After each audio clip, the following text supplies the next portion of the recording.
Tradisyonal nga paghawk sa imahe sa Black Nazarene sa Quirino Grandstand gisugda na kaganinang buntag. Masayo sa gikatakdang schedule niini nga alauna sa hapon karong adlaw. Ang sayo nga paghawk sa imahe giaprubahan ni Quiapo Monsignor Jose Clemente Ignacio aron sa paghatag og igong oras alang sa mga deboto.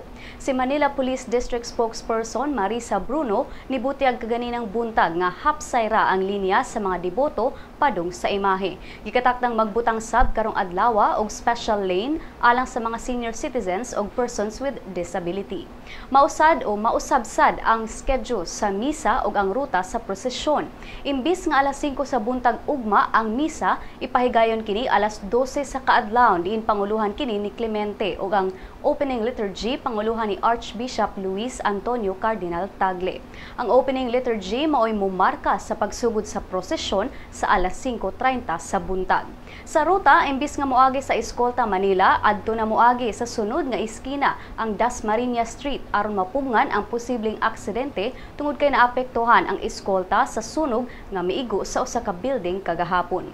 Ang Manila Police District daanang nisiguro sa hugot nga seguridad alang sa okasyon nga gikatakdang salmutan sa hapit 15 milyon ka mga deboto.